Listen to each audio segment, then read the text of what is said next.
Hôm nay bên Khanh chào đón chiếc BMW 528 để vào làm chống đinh. Thì khi mà làm chống đinh vỏ xe thì chúng ta không cần phải suy nghĩ đến vấn đề giá vỏ xe, không cần phải suy nghĩ đến vấn đề là tìm chỗ giá, chạy xe sẽ an toàn hơn. Và chống đinh vỏ xe thì bên Khanh sử dụng hai công nghệ, đó là lớp cao su dẻo cộng với xốp tiêu âm. Và đây là lớp cao su dẻo nè. Thì đây là vỏ nguyên bản từ nhà máy, đây là vỏ Hankook nguyên bản từ nhà máy, và vỏ này sản xuất tại Hungary. Đây là vỏ chống đinh sẵn từ nhà máy nha. Thì bên Khanh sẽ làm theo cái vỏ Hankook này, lớp cao su dẻo phủ trên máy ly tâm cộng với xốp tiêu âm để chống đinh. Thì công nghệ này nó sẽ giúp cho mình là chịu được những cái đinh dưới 6 ly. Còn công nghệ thứ hai bên Khanh cung cấp đó là dán xốp tiêu âm Harston. Thì xốp tiêu âm này sẽ dán thi công nhanh hơn cái lớp cao su dẻo, chỉ cần 1 tiếng đồng hồ là Khanh hoàn tất, còn phủ trên máy ly tâm thì 2 tiếng nha. Thì ở cái công nghệ dán xốp nó sẽ chịu được những cái đinh dưới 3 ly và rẻ tiền hơn công nghệ phủ trên máy ly tâm. Thì tùy theo quý anh chị lựa chọn công nghệ nào mình phù hợp nha. Thì hôm nay Khanh sẽ review cho mình cái dàn chân treo của chiếc xe BMW 528 này. Thì nó sẽ có những gì hay. Và chiếc xe này là có năm sản xuất là 2009, thì đến bây giờ nó đã hơn 10 năm tuổi rồi. Nhưng quý anh chị nhìn vào đây, đối với một chiếc xe Đức nó luôn có chất riêng của nó.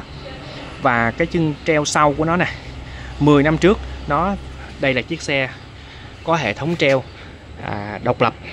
Treo sau là nó đã độc lập rồi. Đĩa phanh nó rất là lớn nè. Rồi đây là cây phuộc của nó nè. Thì những cây này thì quý anh chị thấy là với nhiều tuổi thì nó sẽ bị xuống, nó mất hơi. Thì chúng ta sẽ có nhiều giải pháp để thay thế cho nó. Thì giống như là giải pháp dùng phuộc Bilstein, dùng phuộc Koni, dùng phuộc Tein. Đó, bên Khanh có 3 cái giải pháp để cho mình có thể thay thế cái phuộc này thay vì sử dụng phuộc chính hãng. Rồi, phuộc này thì quý anh chị cũng có thể mua phuộc của led A để mình bỏ vào. Rồi, đây là càng, các cái chi tiết càng. Càng thời điểm này thì nó đã sử dụng là càng nhôm hoàn toàn rồi.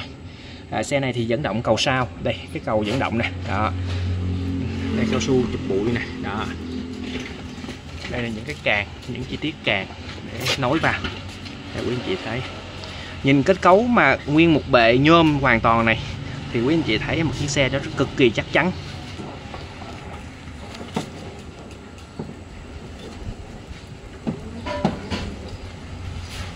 Đây là chân sau của xe. Rồi bây giờ chúng ta đi đến cái hệ thống treo trước. Thì treo trước của chiếc xe hơn 10 năm tuổi này, thì nó đã là treo càng A kép rồi. Thì quý anh chị thấy không, đây càng A trên, càng A kép, 2 càng A. Thì dấu hiệu của cao su này nó đã nứt ra.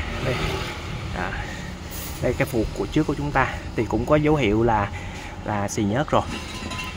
Đây là một cái càng A. Anh chủ đã thay một cái càng routine phải, routine trước phải.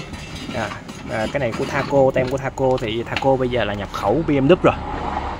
Một cái thanh routine cân bằng dọc. Đây thanh routine cân bằng dọc này. Đây là thước lái nè. Quý anh chị sẽ thấy thước lái nè. Thanh cân bằng. Đây thanh cân bằng này. Đĩa trước thì nó sẽ có là thông gió. Đi các chiếc xe này thì nó có lợi thế là sử dụng khá nhiều cái phụ tùng chung của led A, của VinFast. Và bây giờ thì quý anh chị có thể đi vô Thaco để mua những phụ tùng chính hãng. Nếu quý anh chị thích chính hãng thì cứ vô Thaco.